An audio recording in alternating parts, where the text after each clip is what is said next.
Assalamualaikum warahmatullahi wabarakatuh. Innal hamdalillah nahmaduhu wa nasta'inuhu wa nastaghfiruh wa na'udzu billahi min shururi anfusina wa min sayyiati a'malina. May yahdihillahu fala mudilla lahu wa may yudlil fala hadiya lahu. أشهد أن لا إله إلا الله وحده لا شريك له وأشهد أن محمدا عبده ورسوله. يا أيها الذين آمنوا اتقوا الله حق تقاته ولا تموتن إلا وأنتم مسلمون. أما بعد فإن أصدق الحديث كتاب الله وخير الهدي هدي محمد صلى الله عليه وسلم شر الأمور محدثاتها wa kullu muhdatsatin bid'ah wa kullu bid'atin dhalalah. Hadirin sekalian yang kami muliakan, alhamdulillah di malam hari yang berbahagia ini kembali kita melanjutkan kajian rutin kita dalam membahas kitab Al-Adabul Mufrad, sebuah kitab yang ditulis oleh Al-Imam Abu Abdillah Al-Bukhari rahimahullahu ta'ala. Kali ini insyaallah ta'ala kita akan masuk dalam bab yang baru, bab yang ke-6, bab jazaa'il walidaini. Bab balasan terhadap kedua orang tua. Yakni apakah seorang anak mampu membayar dan membalas kebaikan yang pernah diberikan oleh orang tuanya. Ini yang ingin dijelaskan oleh Al-Bukhari rahimahullah ta'ala di bawah bab ini, babu jazaa'il walidain, bab balasan terhadap kedua orang tua. Ini merupakan perkara yang harus dipahami oleh seorang anak, bahwasanya kebaikan orang tua adalah kebaikan yang sangat besar atas anaknya. Saking besarnya jemaah sekalian, seorang anak tidak akan mampu membayar kebaikan-kebaikan orang tuanya kecuali kalau dia dapati orang tuanya dalam keadaan diperbudak, kemudian dia bebaskan orang tuanya, seperti yang akan dijelaskan oleh Nabi sallallahu alaihi wasallam di dalam hadis yang akan kita bawakan pada majelis kali ini insyaallah taala, yaitu hadis yang ke-10. Baik. Kata Imam Al-Bukhari rahimahullah taala saat beliau membawakan hadis yang ke-10 ini dalam kitabnya Al-Adabul Mufrad, qala haddatsana Qabisah. Kata Al-Bukhari rahimahullah ta'ala telah menceritakan kepada kami Qabisah. Qala, kata Qabisah ini, haddatsana Sufyan, telah menceritakan kepada kami Sufyan an Suhail bin Abi Salih, dari Suhail bin Abi Salih, an abihi, dari ayahnya. Nanti kita akan jelaskan namanya siapa. An Abi Hurairah radhiyallahu anhu, dari sahabat Abu Hurairah radhiyallahu anhu, semoga Allah Subhanahu wa taala ridho terhadap beliau. Ani Nabi sallallahu alaihi wasallam qala, dari Nabi sallallahu alaihi wasallam beliau bersabda, la yajzi waladun walidahu, tidak akan mampu seorang anak membalas kebaikan orang tuanya illa ayyajidahu mamlukan, kecuali apabila dia mendapati orang tuanya dalam keadaan diperbudak. menjadi hamba sahaya. Fayashtarihi fayu'tikuhu, fayashtariyahu fayu'tikuhu, lalu dia pun membelinya sehingga dia bisa memerdekakannya. Lalu dia pun membelinya sehingga dia bisa memerdekakan orang tuanya. Demikian lafaz hadis yang akan kita kaji pada kesempatan kali ini jemaah sekalian. Hadis yang ke-10 dari kitab Al-Adabul Mufrad.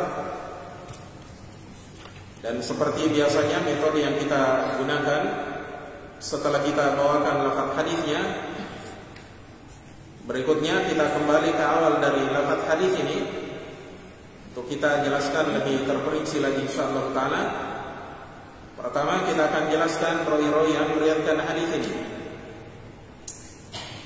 Mulai dari gurunya Imam Al-Bukhari rahimahullah taala sampai kepada sahabat yang meriwayatkan hadis ini.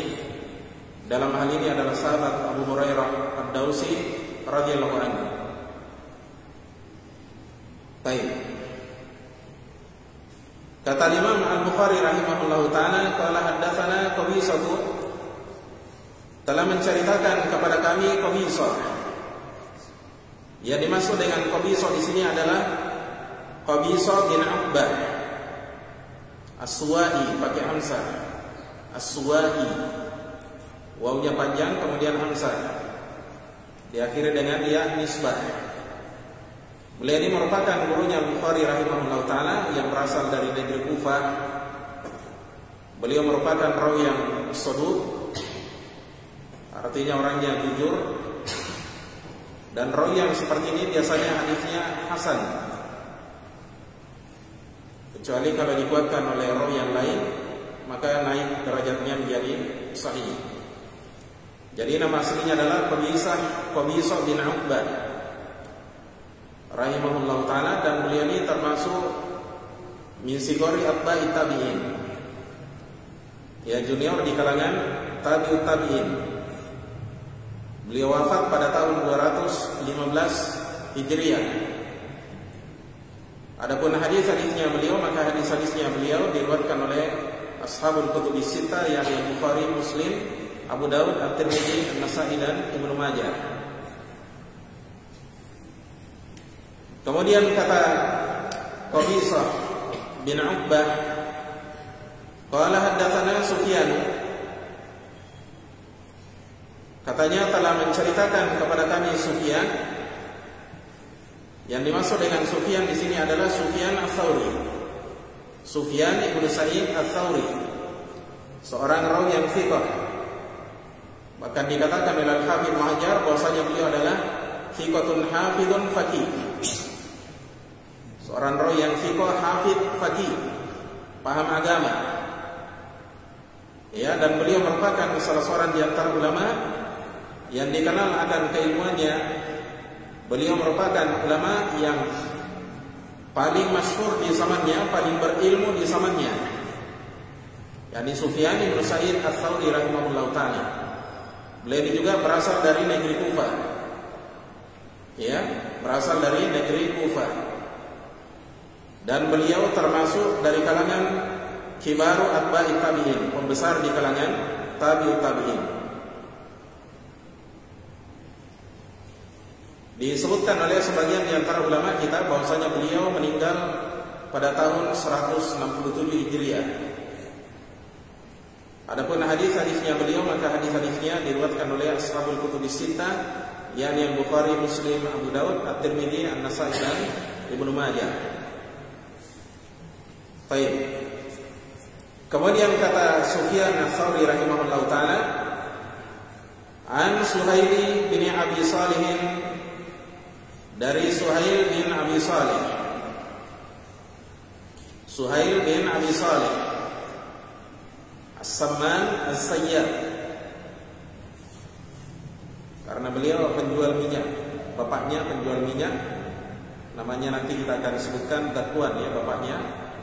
Ya, bapaknya bernama Abu Saleh, nama aslinya adalah Dakwan. Dakwan, as-samman, az-zayyat, bukan penjual minyak, maka disebut az-zayyat. Ada yang menyatakan as-samman, sama penjual minyak samin. Kadang disebut as-samman, az-zayyat. Baik.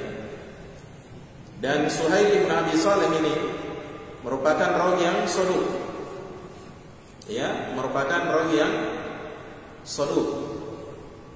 Dan beliau ini jamaah sekalian termasuk dari kalangan mawali, mantan budak. Jadi pada masa itu zaman periwayatan banyak sekali mantan budak, bahkan ada yang masih budak. Mereka ikut meriwayatkan hadis-hadisnya Rasulullah sallallahu alaihi wasallam.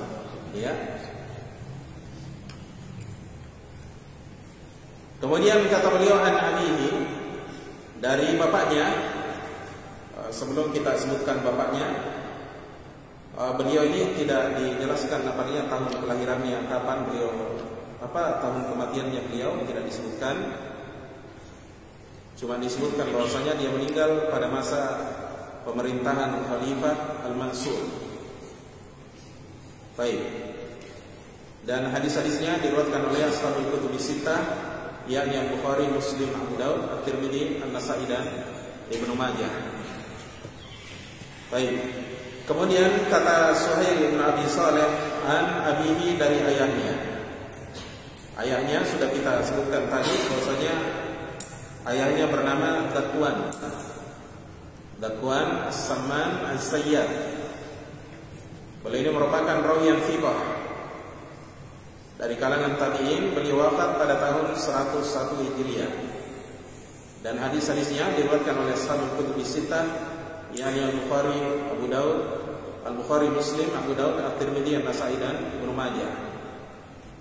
Kemudian yang terakhir di sini an Abi Hurairah, dari sahabat Abu Hurairah Ad-Dausi radhiyallahu anhu, salah seorang di antara sahabat yang utama, dikenal dengan kunyahnya Abu Hurairah. Jadi merupakan salah seorang di antara sahabat yang dikenal dengan kunyahnya. Banyak di zamannya Nabi SAW yang dikenal dengan kunyahnya. Seperti sahabat Abu Hurairah ini, Usaid Al-Khudri. Sampai orang melupakan namanya. Abu Sa'id Al-Khudri nama aslinya adalah Sa'ad bin Malik bin Sinan. Dikenal dengan Abu Sa'id Al-Khudri. Abu Musa Al-Asy'ari nama aslinya adalah Abdullah bin Qais Al-Asy'ari, tapi dikenal dengan Abu Musa Al-Asy'ari. Kemudian Abu Umamah Al-Bahili, dikenal dengan kunyanya Abu Umamah Al-Bahili. Berasal dari suku Bahilah. Nama aslinya adalah Sulaim bin Ajlan Al-Bahili. Termasuk diantaranya Abu Bakar As-Siddiq. Abu Bakar As-Siddiq dikenal dengan kunyahnya. Siapa nama aslinya? Abdullah bin Abi Quhafah. Bapaknya juga dikenal dengan kunyahnya Abu Quhafah. Siapa nama asli bapaknya? Utsman, Baik. Barakallahu fiik. Jadi nama aslinya Abdullah bin Utsman, tapi lebih dikenal Abu Bakar ibnu Abi Quhafah. Anak dan bapaknya sama-sama dikenal dengan kunyahnya. Kunyah itu nama sapaan. Tapi sahabat Abu Hurairah Ad-Dausi radhiyallahu anhu berasal dari suku Daus. Nama aslinya adalah Abdurrahman bin Sakhar Ad-Dausi. Abdurrahman bin Sakhar, pakai Sakhrun, Sakhar. Sakhar itu batu keras, Dia seorang Arab, berbangga dengan sesuatu yang keras, yang hebat, Bahkan ada yang menamai dirinya dengan harb, perang. Ada yang menamai dirinya dengan usama, singa. Ada yang menamai namanya dengan fihr. Ini nama singa semua. Kemudian Hafs juga nama singa, mungkin jenis lain, wallahu a'lam.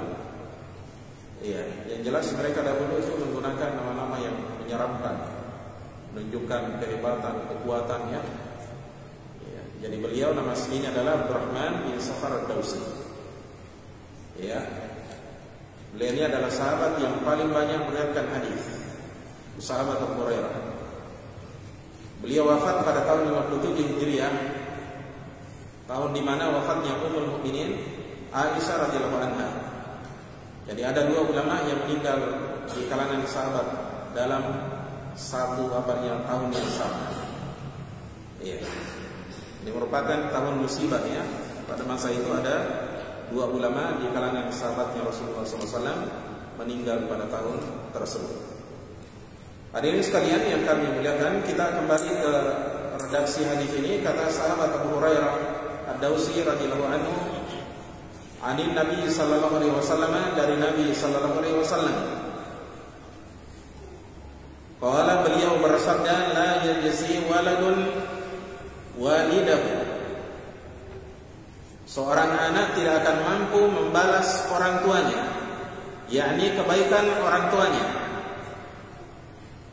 jasa-jasa dan pengorbanan orang tuanya. Ya. Illa ayyajidahu mamlukan, kecuali apabila seorang anak mendapati orang tuanya dalam keadaan dia diperbudak. Ya. Fayashtariyahu fayu'tiqahu, kemudian sang anak ini membelinya sehingga dia memerdekakan orang tuanya. Hadirin sekalian yang kami muliakan, hadis yang ada di depan kita ini adalah hadis yang pendek jamaah sekalian, akan tetapi di dalamnya banyak pelajaran yang bisa kita ambil insyaallah taala. Nanti kita akan sebutkan melalui nukilan-nukilan para ulama kita. Maka di dalam hadis ini Rasulullah sallallahu alaihi wasallam menjelaskan kepada kita tentang keagungan dan ketinggian derajat orang tua di hadapan anaknya. Orang tua adalah manusia yang paling berjasa atas anaknya. Orang tuanya lah yang menjadi sebab dia berada, dia lahir di dunia ini.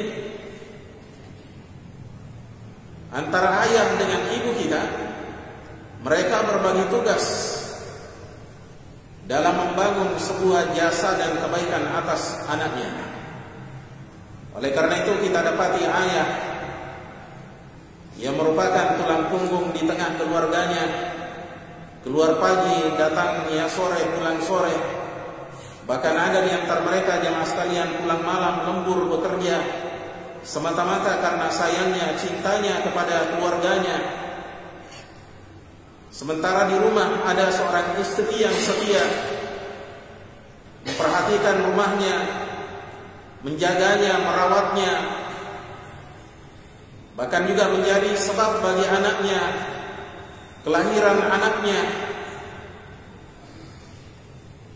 Ini semua adalah kebaikan yang tidak bisa dibayar oleh seorang anak kecuali seperti apa yang disebutkan oleh Nabi sallallahu alaihi wasallam. Seorang anak mendapati orang tuanya dalam keadaan dia diperbudak, kemudian dia bebaskan orang tuanya, dia bebaskan dari dunia perbudakan.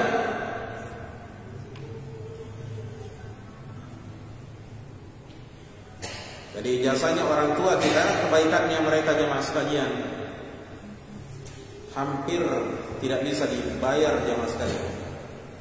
Apalagi di zaman kita ini sudah tidak ada lagi dunia perbudakan ya, tidak ada lagi peperangan, tidak ada lagi jihad, sehingga tidak ada budak yang bisa dibawa pulang oleh kaum muslimin. Ya, sehingga di zaman kita ini bisa kita katakan bahwasanya mustahil bagi seorang anak bisa membayar jasa-jasa dan kebaikan orang tuanya. Hadirin sekalian yang kami muliakan, Rasulullah sallallahu alaihi wasallam di dalam hadis ini ingin menjelaskan kepada seorang anak bahwasanya kebaikan dan pengorbanan orang tua terhadap anaknya adalah kebaikan yang tidak bisa dibayar oleh seorang anak. Oleh karena itu jamaah sekalian, sahabat Abdullah bin Umar pernah beliau bertawaf di sekitar Ka'bah. Kemudian beliau didatangi oleh seseorang. Orang ini kemudian bertanya, waktu itu dia tawaf sambil dia gendong ibunya di belakang punggungnya. Kalau orang di sini bilang dia bengek ya, di belakang punggungnya dia bawa karena tidak bisa jalan, orang tuanya lumpuh. Dia tawaf. Dan disebutkan juga dalam riwayat tersebut jemaah sekalian bahwa orang ini ternyata menggendong orang tuanya dari kampung halaman yang sangat jauh, dia bawa ke Mekah, dia gendong orang tuanya di punggungnya sampai orang tuanya bisa bertawaf di sekitar Baitullah di musim haji. Kemudian anak ini bertanya, apakah katanya usaha dan pengorbanan saya ini bisa membayar jasa dan kebaikannya orang tua saya? Kata Abdullah bin Umar, tidak. Itu belum ada apa-apanya katanya. Ya, belum ada apa-apanya. Kenapa jemaah sekalian? Karena ayah kita yang mencari nafkah sehingga dia menghidupi ibu kita di rumah, berinya makan, berinya minum jemaah sekalian, sehingga kita yang ada di dalam kandungan bisa mendapatkan nutrisi, bisa mendapatkan asupan makanan jemaah sekalian. Ibu kita demikian pula jemaah sekalian, yang mengandung kita berbulan-bulan, 9 bulan jemaah sekalian. Ibu kita berada dalam kesusahan demi kesusahan. Ya, perasaannya pusing, perasaannya selalu mau muntah. Bahkan ada sebagian istri ketika dia hamil, dia tidak bisa cium bau makanan. Ya, sehingga yang masak adalah suaminya. Belum lagi ada istri juga yang lemas badannya, cuma dia bisa berbaring di tempat tidur. Dulu ada ikhwah kita, istrinya seperti itu keadaannya, dia kabari saya. Katanya, saya ini kalau hamil istri Ustaz, saya berfungsi dua bukan hanya sebagai suami juga sebagai istri. Ya, bagi orang bagi ibu, bagi anak-anak saya. Karena istri saya kalau hamil katanya, dari awal dia hamil, dari awal bulan sampai dia melahirkan dia baring terus. Tidak bisa dia cium bau makanan, tidak bisa cium bau sabun. Ya, tidak bisa dia duduk, lemas katanya badannya. Jadi nanti katanya pergi bekerja, kalau selesai semua urusan rumahnya, dia bersihkan rumahnya, dia siapkan sarapan untuk anaknya, ya, untuk istrinya juga makanan yang tidak berbau. Ya, ada sendiri dia menunya, tidak dicampur dengan menu anaknya. Sampai katanya istri melahirkan baru normal, ya, baru katanya saya bisa bernafas lega. Nah, itu ada istri yang seperti itu. Ya, kemudian perlu kita ingat juga bahwasanya seorang istri ketika melahirkan, ya, ibu kita melahirkan, itu berada di antara hidup dan mati. Ya, makanya kita sering mendengar berita ibu hamil yang melahirkan meninggal bersama dengan bayinya, atau bayinya selamat, ibunya meninggal. Itu seringkali kita dengar.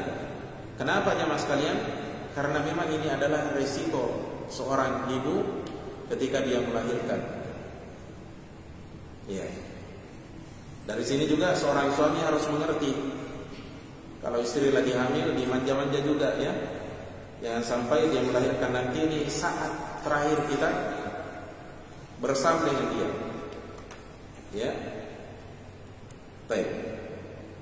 Jadi ini jasa besar orang tua yang tidak mungkin akan bisa kita balas.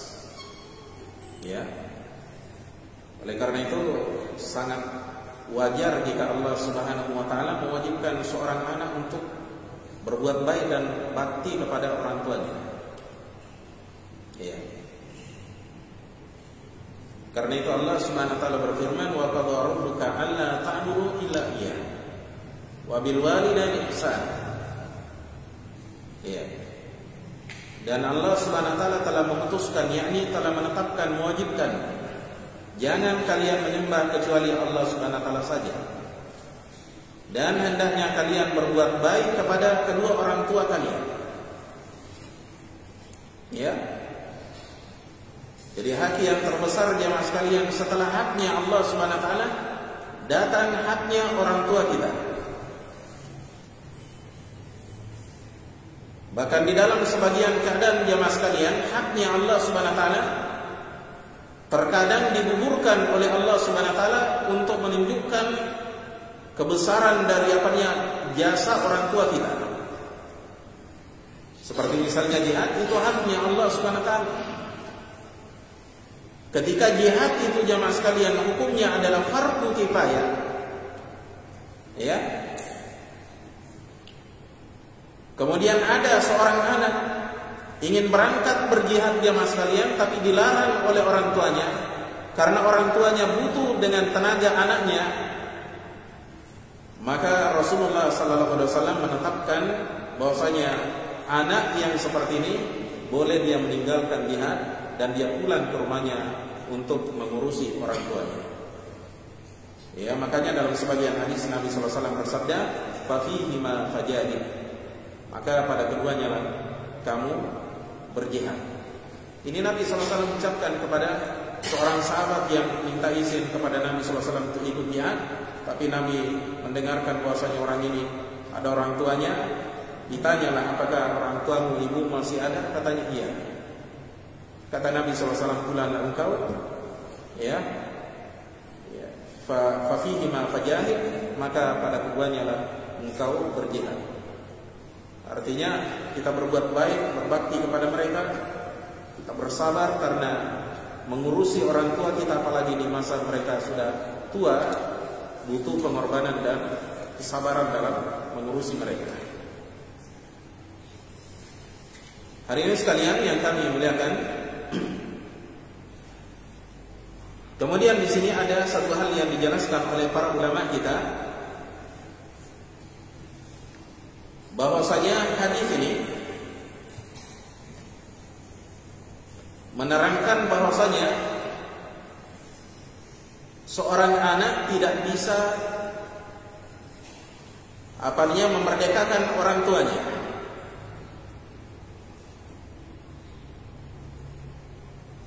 Memerdekakan orang tua bagi seorang anak adalah perkara yang mustahil. Karena mereka memahami dari hadis ini jamaah sekalian, sabdanya Nabi sallallahu alaihi wasallam, "Fayastariyahu fayu'tikahu." Lalu si anak ini memerdekakan orang tuanya. Oleh karena itu ya, orang tuanya merdeka. Ya. Maka oleh karena itu dia merdekakan orang tuanya. Di sini mereka jelaskan, para ulama kita menjelaskan, nanti saya akan nukilkan juga sebagiannya insyaallah di salah-salah kita menukil faidah dari para ulama. Mereka jelaskan bahwasanya ya, seorang anak ketika dia memberi orang tuanya, maka otomatis orang tuanya merdeka. Ya. Walaupun dia tidak katakan bahwasanya saya merdekakan Anda. Jadi kalau dia sudah beli, maka otomatis orang tua itu merdeka. Makanya ada ulama menyatakan anak sebenarnya tidak bisa memerdekakan orang tua. Karena kalau dia beli langsung merdeka, otomatis dia merdeka. Paham ya? Nah, ini ada sebagian di antara ulama kita yang berpendapat seperti itu. Ya. Jadi ada yang memahami seperti itu. Ada juga yang memahami bahwasanya orang tua ya perlu dimerdekakan, ya, dibeli kemudian dimerdekakan. dan ini pendapatnya sebagian kecil dari kalangan ulama Dhahiriyah, dan ya pendapat pertama ini merupakan pendapatnya jumhur ulama. Tidak perlu anak itu mengucapkan apa? Saya merdekakan Anda. Kenapa demikian jemaah sekalian?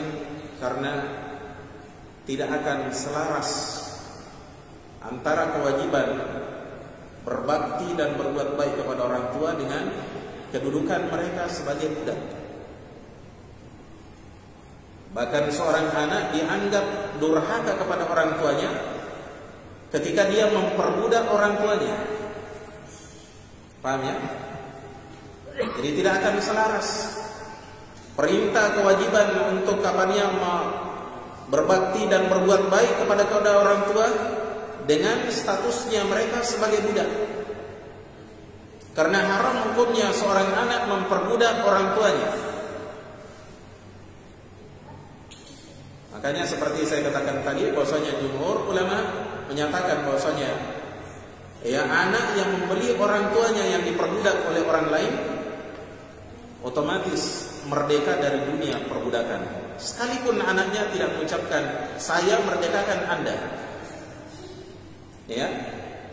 Dan inilah pendapat yang benar insyaallah taala, pendapat yang disokong oleh jumhur ulama, ya mayoritas ulama kecuali Daud Al-Dhahiri yang bermadhab Dhahiriyah. Baik hadirin sekalian yang kami muliakan, hadis yang ada di depan kita ini adalah hadis yang sahih, diriwayatkan oleh Al-Bukhari dalam kitabnya Al-Adabul Mufrad pada nomor hadis yang ke-10, kemudian Muslim dalam kitabnya Sahih Muslim pada nomor hadis yang ke-1510, Abu Daud dalam sunannya pada nomor hadis yang ke-5137, At-Tirmidzi dalam sunannya pada nomor hadis yang ke-1906, An-Nasa'i dalam kitabnya Sunanu Al-Kubra pada nomor hadis yang ke-4876, dan yang terakhir Ibnu Majah di dalam sunannya pada nomor hadis yang ke-3659. Jadi hadis ini juga diriwayatkan oleh Imam Muslim. Maka ini menunjukkan bahwasanya hadis ini adalah hadis yang sahih dari Nabi SAW, karena semua hadis yang ada dalam Sahih Muslim itu adalah hadis yang sahih. Hadirin sekalian yang kami muliakan, selanjutnya kita akan nukilkan di sini faidah, ya sejumlah faidah dari para ulama kita.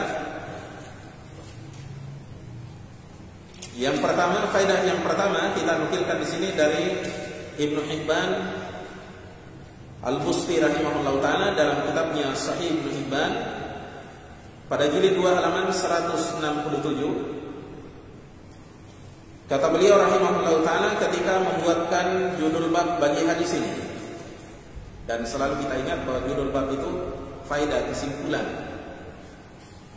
dari hadis-hadis yang dibawakan oleh seorang penulis, ya dirangkum, diintisarikannya ke dalam judul bab. Kata Ibnu Hibban rahimahullah, dzikru istihbabil mubalaghati lil mar'i. Bab penyebutan dianjurkannya keseriusan bagi seorang anak, yakni kesungguhannya, fi birri walidihi, dalam berbakti kepada orang tuanya,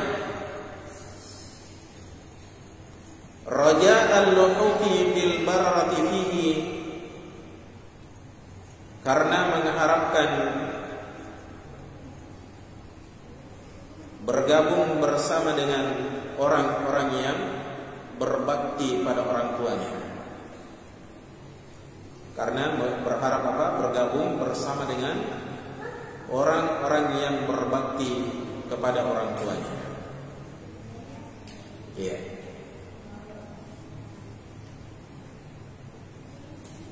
Jadi di dalam hadis ini kata beliau terdapat penyebutan anjuran apa? Bersungguh-sungguh bersungguh-sungguh di dalam berbakti kepada orang tua. Ya.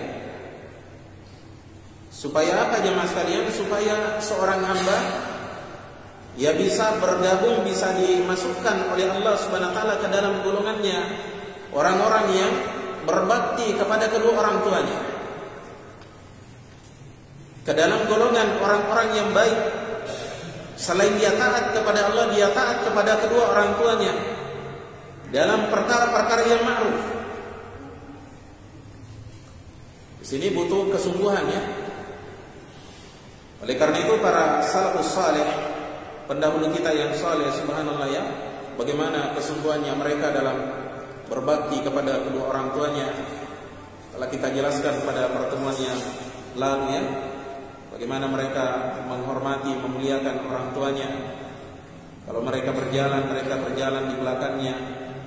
Kalau mereka makan, dipersilakan dulu orang tuanya. Kalau mereka mau duduk, ya dipersilakan duduk orang tuanya. Suaranya tidak diangkat. Setiap kali dia keluar rumah, dia datangi ibunya, bapaknya, dia ucapkan salam, kemudian dia permisi pergi. Ya. Ada juga di antara mereka tidak memberikan izin bagi anak istrinya untuk makan sebelum orang tuanya makan. Kenapa mereka melakukan hal-hal yang seperti ini jemaah sekalian? Karena mereka menginginkan keutamaan yang besar di sisi Allah Subhanahu wa taala. Ya. Karena kalau mau bayar jasanya orang tua tidak bisa. Ya. Maka salah satu di antara tujuan kita jemaah sekalian ingin mendapatkan kedudukan yang tinggi di sisi Allah Subhanahu wa taala. Ingin digabungkan bersama dengan al-barar, al-abrar. Ya, innal abrara lafi na'im. Sesungguhnya orang-orang yang berbakti itu akan berada di dalam surga yang na'im, penuh dengan kenikmatan. Ya. Ini faedah yang pertama. Faedah yang kedua kita nukilkan dari Abu Isa At-Tirmidzi di dalam sunannya, Sunan At-Tirmidzi, pada jilid 4 halaman 315, kata beliau ketika membuatkan bab bagi hadis ini, babu ma jaa fi haqqil walidain. Bab sesuatu yang datang tentang haknya kedua orang tua. Apa haknya kedua orang tua jemaah sekalian? Haknya orang tua kita berbakti dan berbuat baik kepada mereka. Dan di saat mereka berada dalam keterpurukan jemaah sekalian, berada dalam dunia perbudakan, maka wajib bagi seorang anak berusaha membebaskan orang tuanya dari dunia perbudakan. Karena seorang anak tidak dianggap sempurna baktinya kepada kedua orang tuanya, sementara orang tuanya masih berada dalam dunia perbudakan.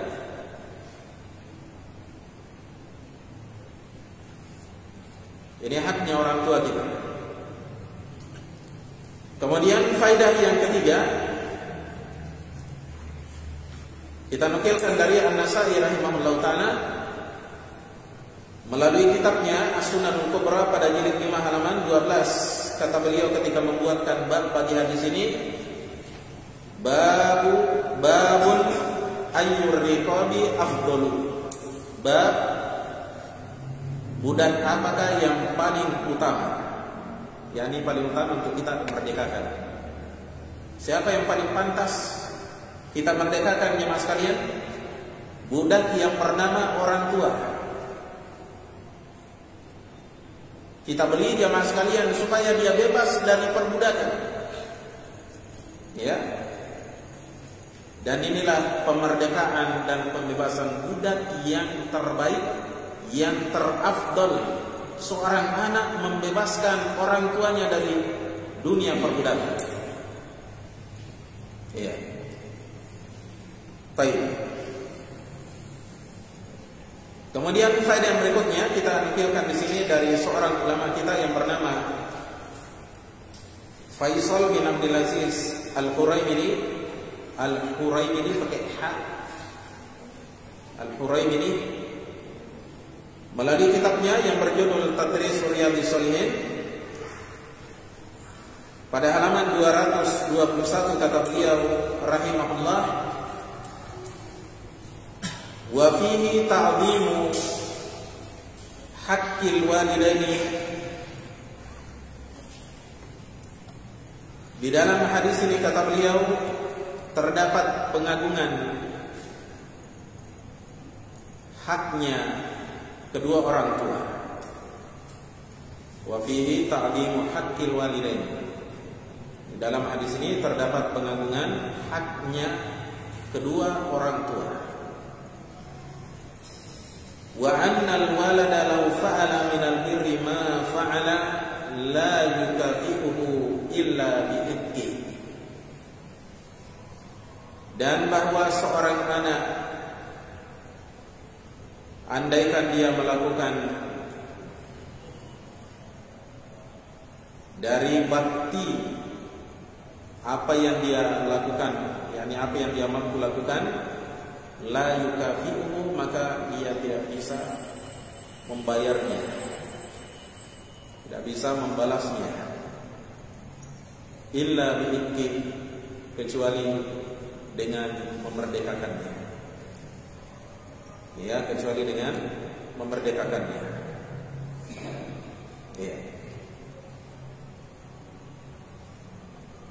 Ditambahkan oleh An-Nawawi rahimahullah dalam Syarah Sahih Muslim pada jilid 10 halaman 153, la yukafi'uhu bi ihsani wa qada'i haqqihi illa ayyu'tiqahu.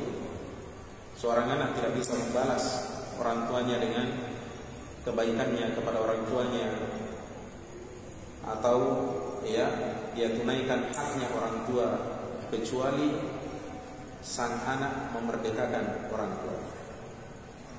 Ini kalau ada dunia perbudakan, ya. Kalau ada budak bisa. Tapi di zaman kita ini jamaah sekalian, ya hampir bisa dikata bahwasanya tidak ada lagi budak di dunia ini, sehingga pintu untuk membalas jasa dan kebaikan orang tua kita ini hampir bisa dikatakan mustahil. Ya, belum lagi tadi dijelaskan oleh sebagian di antara ulama bahwasanya mereka memahami dari hadis ini bahwasanya memang anak itu tidak bisa membalas jasa orang tuanya, karena kalau dia beli otomatis orang tuanya merdeka. Ya, otomatis orang tuanya merdeka. Jadi seakan-akan mereka tidak memerdekakan orang tuanya. Ya. Sudah ada. Tadi kita ada dulu, kemudian kita lanjutkan ya beberapa buah ketikan faedah.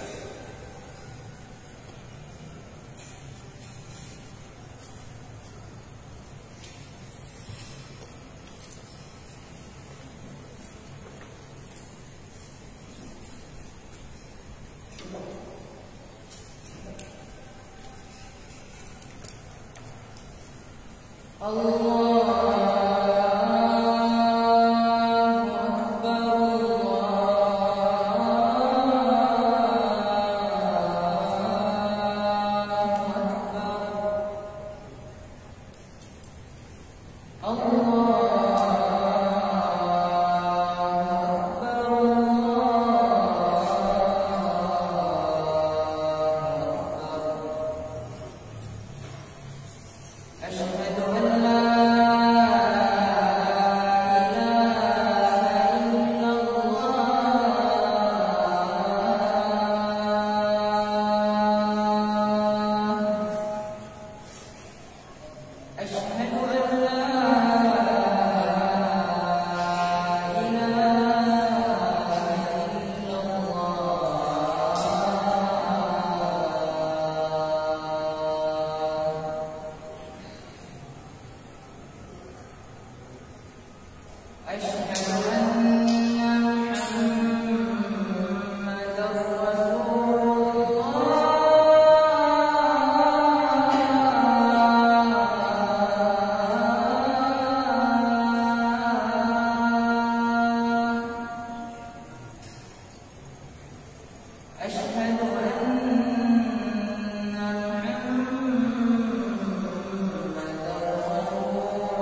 Baik, kita lanjutkan sedikit.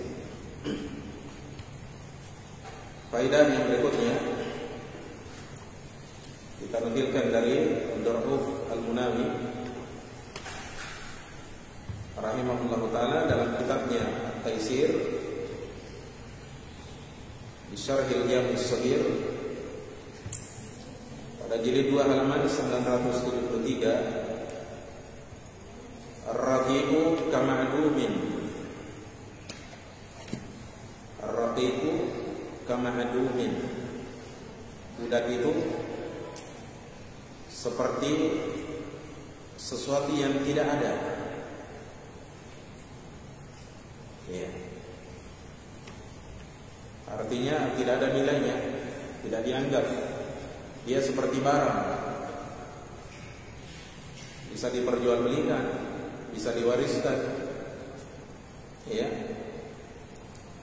Listihqaqi ghairihi manafi'ahu, karena orang lain berhak mengambil manfaat-manfaatnya, yakni tuannya. Wa naqsihi an syarifil manasib, dan juga karena kurangnya dia dari kedudukan yang mulia. Tidak bisa dia jadi imam, ya, imam kaum muslimin, ya, menjadi pemimpin kaum muslimin, ya. Taib. Fabi tasabbubihi fi 'iddihi al-mukhlisi lahu min dalika, oleh karena itu dengan, ya, dia menjadi sebab dalam memerdekakan orang tuanya, min dalika, dari perbudakan itu, ka'annahu aujadahu, seakan-akan sang anak ini mengadakan orang tuanya, melahirkan orang tuanya. Iya. Kan dia ibaratnya sesuatu yang tidak ada menjadi ada, ya. Dengan cara apa? Dimerdekakan, ya. Kama kana al-abu sababan fi ijadi, sebagaimana halnya seorang ayah misalnya merupakan sebab fi ijadi, dalam mengadakan anaknya.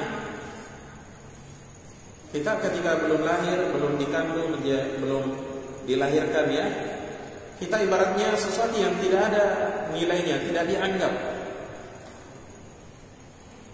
ya. Tapi karena jasa orang tua kita, bapak kita, bekerja sama dengan istrinya, sehingga kita ada lahir di dunia ini jadi manusia yang, ya, terpandang, memiliki akhlak, memiliki agama, ya, memiliki dunia. Itu berkat jasa dari orang tua kita, ya. Jadi orang tua, kalau kita ingin balas kebaikannya mereka, tidak ada jalan kecuali kita merdekakan. Karena memerdekakan orang tua ibaratnya kita melahirkan orang tua dari tidak ada menjadi ada. budak itu seperti orang yang tidak ada nilainya, ya, bisa dijual, ya. Baik.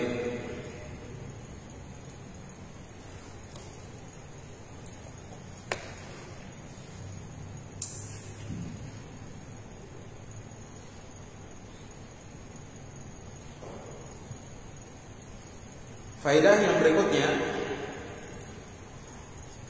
kita nukilkan dari Abu Sulaiman Al-Khattabi rahimahullah ta'ala melalui kitabnya yang berjudul Ma'alimus Sunan. Pada jilid 3 halaman 6 kata beliau rahimahullah ta'ala, wa innama sara hada, hanyalah perkara ini menjadi jasaan lahu, balasan bagi orang tua, wa adaan lihaqqi, dan sebagai penunaian terhadap haknya. Ya. Ini kata Al-Khattabi rahimahullah, hanyalah perkara ini, yakni memerdekakan orang tua dari perbudakan, ya, menjadi apanya, jasaan lahu, balasan baginya, wa adaan lihaqqihi, dan penunaian terhadap haknya, li'anna al-itqa afdalu ma yun'imu bih, li'anna al-itqa, karena perbudakan itu adalah memerdekakan budak itu adalah afdalu ma yun'imu bihi ahadun ala ahadin, merupakan seutama-utamanya sesuatu yang diberikan oleh seseorang kepada orang lain. Ini pemberian yang paling besar. Bayangkan ya, kalau kita jadi budak, diperbudak oleh orang lain, alhamdulillah, ya, kita benar-benar hina, ya, berada dalam kehinaan. Nah, ketika kita dimerdekakan oleh anak kita misalnya, ini merupakan pemberian yang luar biasa besarnya dari seorang anak kepada orang tuanya, ya. Makanya dianggap sebagai, ya, balasan bagi orang tua. Jalan untuk membalas kebaikannya mereka itu dengan cara memerdekakan mereka. Kita beli, kemudian setelah itu otomatis merdeka. Iya. Litaflisi bidzalika minar riqi, karena seorang anak membebaskan orang tuanya dengan hal itu, minar riqi, dari perbudakan, ya, litaflisihi bidzalika minar riqi, karena, ya, sang anak membebaskan orang tuanya dengan sebab hal itu, minar riqi, dari perbudakan, ya. Fatatmula lahu ahwalul ahrari minal walayati, sehingga sempurnalah bagi orang tua kita keadaan-keadaannya sebagai orang yang merdeka, ya, berupa al-walayah, ya, kepemimpinan, bisa menjadi waliul amr, ya, menjadi pemimpin, ya, wal qada, atau menjadi seorang hakim, ya, wasyahadati, berikan persaksian, bil ijma'i, berdasarkan ijma' para ulama, ya. Jadi kondisinya, sifatnya, kedudukannya orang tua kita menjadi sempurna dengan sebab kita memerdekakan. Bisa jadi pemimpin, bisa jadi hakim, bisa jadi saksi, bisa, ya, ada hal-hal yang tidak bisa dilakukan oleh seorang budak. Dengan dia merdeka, maka dia bisa melakukan hal-hal tersebut, ya. Baik.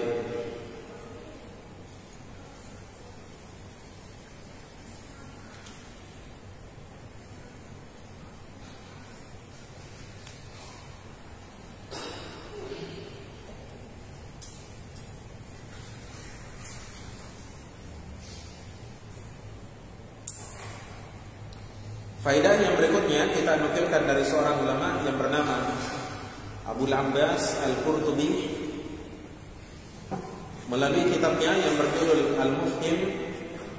Al-Mufhim 5 Ashkala min Talkhis Kitab Muslim, Syarah Sahih Muslim ini. Pada jilid 14 halaman 7 kata beliau rahimahullah ta'ala, wa laysa minal ihsani ilal abawaini. Bukanlah termasuk ihsan, perbuatan baik seorang anak ilal abawaini, kepada kedua orang tuanya, wala lil qarabati, dan tidak pula kepada kerabatnya, istirqaquhum, memperbudak mereka. Jadi bukan katanya termasuk dari bagian ya berbuat baiknya seorang anak kepada orang tuanya, kepada kerabatnya, ketika dia padanya memperbudak mereka.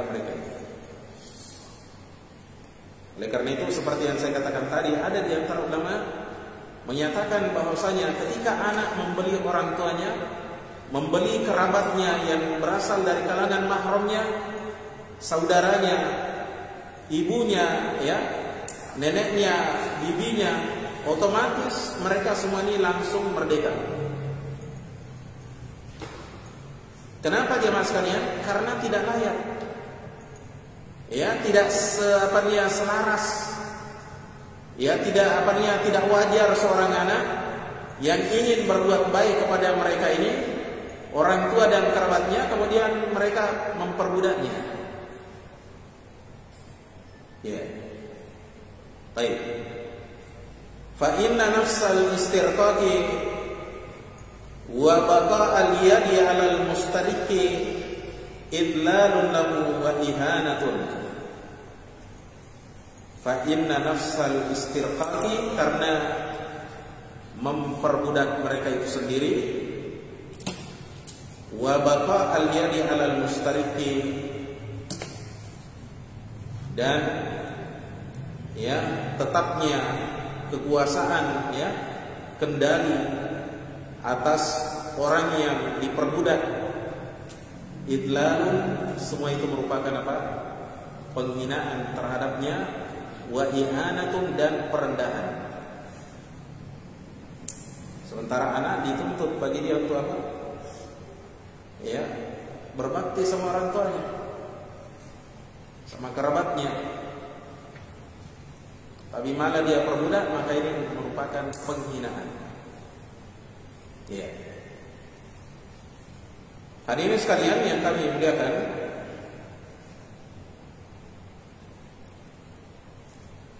faidah yang selanjutnya kita nukilkan dari Ibnul Jauzi rahimahullah ta'ala melalui kitabnya yang berjudul Kashful Muskil.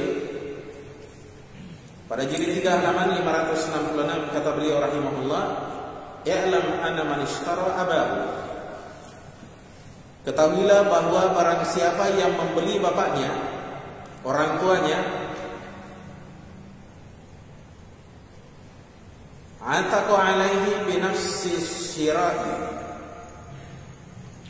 maka sang anak telah memerdekakan orang tuanya dengan pembelian itu sendiri.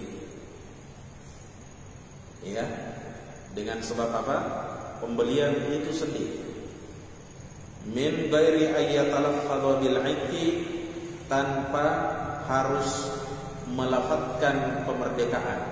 Artinya tanpa dia harus katakan saya merdekakan Anda.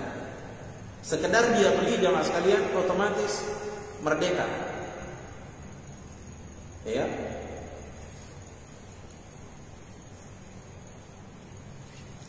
Wa inna ma dzakara al-'itqa ba'da syira', hanyalah Nabi sallallahu alaihi wasallam menyebutkan di sini pemerdekaan setelah pembelian, li'annahu bisyira', karena orang tua itu dengan sebab, ya, dia dibeli, tasabbaba ilal itqi, maka dia menjadi sebab, anak itu menjadi sebab dalam memerdekakan orang tua. Ya. Jadi sekedar dia beli langsung merdeka. Paham ya? Baik.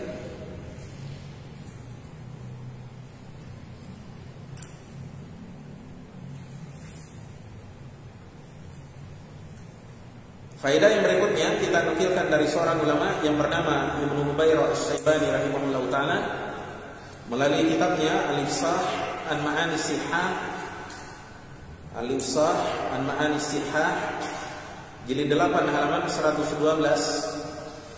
Fi hadzal hadits min al-fiqh, di dalam hadis ini terdapat fikih, pelajaran. Anna jazaa al-waladi lil walidi bi qadri istihqaqihi, bahwa balasannya seorang anak terhadap orang tuanya bi qadri istihqaqihi, karena kadar berhaknya orang tua terhadap hal itu. Ghairu mutasawwirin, ini katanya tidak bisa dibayangkan. Tidak bisa dibayangkan. Lima sabaqa min syarhina hadzal makna bima taqaddama, karena sesuatu yang telah berlalu berupa penjelasan kami terhadap makna ini, fima taqaddama, sebagaimana yang telah lewat. Wa inna ma sawwara an-nabiy sallallahu alaihi wasallam suratan nadiratal buku'i, hanyalah Nabi sallallahu alaihi wasallam memberikan sebuah gambaran yang jarang terjadi. Wa hiya ayyajidahu mamlukan fayastaqiyahu fayu'tiqahu, yaitu seorang anak mendapati orang tuanya dalam keadaan diperbudak, lalu dia membelinya sehingga orang tuanya merdeka. Liyadulla ala dosarati fadlil walidaini, supaya Nabi memberikan petunjuk bahwa tentang besarnya keutamaan dua orang tua kita.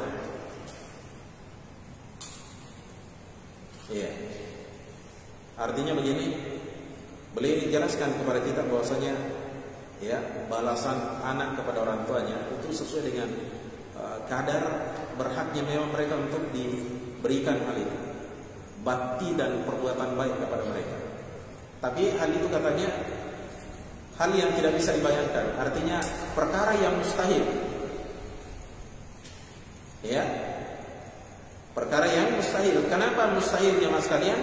Karena katanya kejadian kasus yang seperti ini jarang sekali terjadi.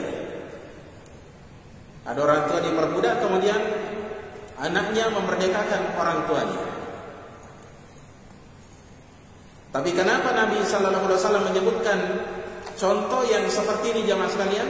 Katanya liyadulla ala dosarati fadlil walidain, agar Nabi sallallahu alaihi wasallam memberikan petunjuk, menunjukkan tentang besarnya keutamaan dua orang tua kita.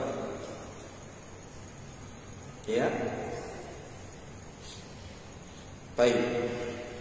Faedah yang berikutnya kita nukilkan dari seorang ulama kita yang bernama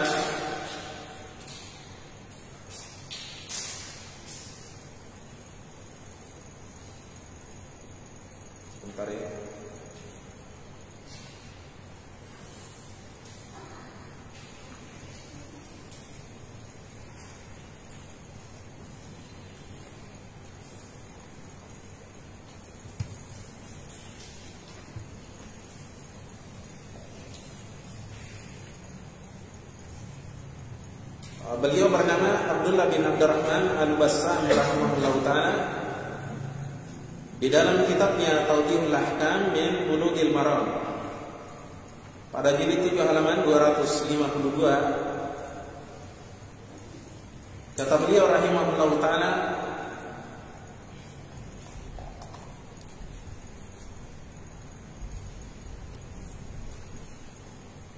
ketika menyebutkan faedah dari hadis ini, al-hadis yadullu ala anna fadla birril birrin bil walidaini.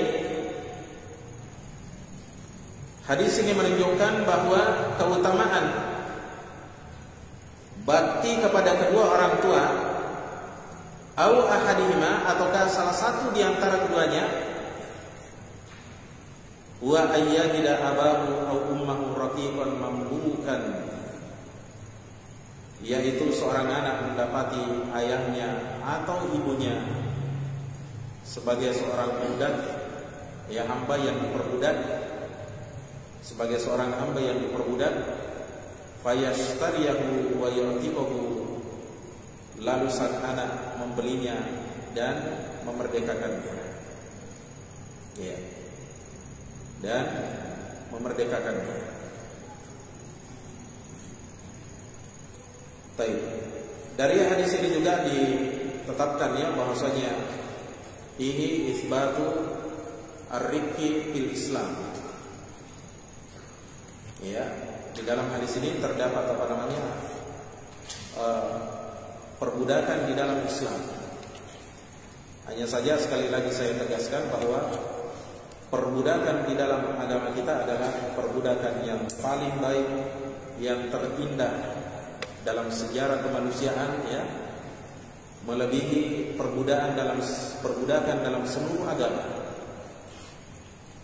Karena pada setiap agama itu ada perbudakan. Pada setiap bangsa jamaah sekalian, pada setiap zaman ada perbudakan. Oleh karena itu tidak pantas, ya, orang-orang Barat misalnya menyudutkan Islam lalu kemudian, ya, menjelek-jelekkan Islam, katanya Islam itu adalah agama yang kejam karena ada perbudakan di dalamnya.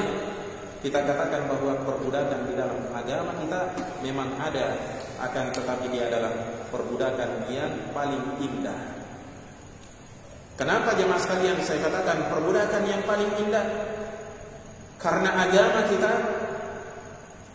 ya, menganjurkan kaum muslimin untuk memerdekakan para budak ini dan memperlakukan mereka dengan sebaik-baik perlakuan. Mereka diberikan pekerjaan, tidak boleh kita paksakan mereka melebihi batas kemampuannya. Ketika kita makan, kita juga berikan makan kepada mereka. Kita menggunakan pakaian, kita wajib membelikannya, menyediakannya pakaian. Ketika kita tinggal di sebuah rumah jamaah sekalian, ya, berteduh di bawah sebuah rumah dari sinar matahari, dari dingin, dari panas, wajib bagi seorang tuan untuk menyediakan tempat tinggal bagi budaknya. Nah, beda kalau di perbudakan agama-agama lain, ya, bangsa-bangsa lain, itu budak betul-betul diperlakukan secara dolim. Ya, kalau agama kita, subhanallah. Karena itu jemaah sekalian, dengan perbudakan yang sangat indah ini dalam agama kita, ya, banyak di antara budak-budak ini yang kemudian hari menjadi ulama-ulama yang mengambil ilmu dari Nabi Sallallahu Alaihi Wasallam, dari para sahabat, dari para tabi'in. Ini banyak sekali kalau kita mengumpulkan, ya, seperti Sa'id bin Jubair, budak. Al-Hasan Al-Basri, budak, ya. Kemudian Shalih bin Kaisan, budak. Banyak sekali budak-budak kapannya. Setelah itu dimerdekakan, kemudian mereka belajar agama. Kenapa mereka, ya, bersemangat belajar agama jamaah sekalian? Karena mereka mengerti betul bagaimana indahnya syariat agama kita ini jamaah sekalian. Orang-orang tuanya mereka mendorong anak-anaknya untuk belajar agama. Setelah mereka terpuruk dalam dunia perbudakan jemaah sekalian, tidak ada yang bisa mengangkat martabat mereka jemaah sekalian kecuali dengan ilmu agama. Oleh karena itu rawi-rawi yang kita sebutkan ini jemaah sekalian, ya, kalau kita sebutkan rawi-rawi yang Bukhari ini, sedikit-sedikit disebutkan maula Bani Fulan, maulanya. Maula itu mantan budak. Ya, Sampai kadang kita capek menyebutkan ya, ini maula semua, sedikit-sedikit maula. Iya.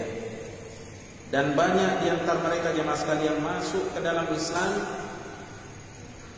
karena mereka melihat ya begitu indahnya agama kita ini, akhlaknya para sahabat, akhlaknya para tabi'in, ya. Mereka masuk berbondong-bondong masuk ke dalam Islam jemaah sekalian tanpa mereka dipaksa. Oleh karena itu dalam kurun waktu yang sangat singkat jemaah sekalian, Islam tersebar di Timur Tengah. Jangan dikira bahwasanya Yaman ya itu Muslim semua dahulu, tidak ya. Suriah, Irak, Iran, Kuwait misalnya, semua negara-negara Timur Tengah jemaah sekalian, Pakistan, India, jangan kita pernah membayangkan bahwa mereka semua Muslim jemaah sekalian. Mereka semuanya kafir. Ya, keislaman iman itu hanya ada di kota Mekah dan Madinah pada masa itu, tapi perlahan-lahan para sahabat berdakwah ke berbagai negeri jemaah sekalian. Ya, manusia juga melihat bagaimana keindahan akhlaknya mereka, ya, manfaat ilmu yang mereka sebarkan, sehingga banyak di antara manusia yang kemudian hari masuk ke dalam agama Allah Subhanahu wa taala. Baik, saya kira demikian apa yang perlu kita sampaikan pada kesempatan kali ini. Mudah-mudahan apa yang kita dengarkan pada majelis kali ini di dalamnya ada faidah, di dalamnya ada ya catatan yang bisa kita bawa pulang ke rumah. Ya. Jadi ini usahakan teman-teman ya, kalau datang bawa catatan, tapi ini bukan keharusannya. Karena majelis kita ini insyaallah kita seperti ini metodenya, kita menulis. Iya. Tapi jangan sampai ada yang tidak hadir lagi bilang Ustaz harus menulis. Tidak harus. Yang mau dapat ilmu bawa buku, tulis. Apa yang kalian dengar bisa ditangkap, dicatat. Iya. Sampaikan ke istri kita, anak kita. Iya. Baik, saya kira demikian ya. Subhanakallahumma bihamdika asyhadu an la ilaha illa anta astaghfiruka wa atubu ilaik. Assalamualaikum warahmatullahi wabarakatuh.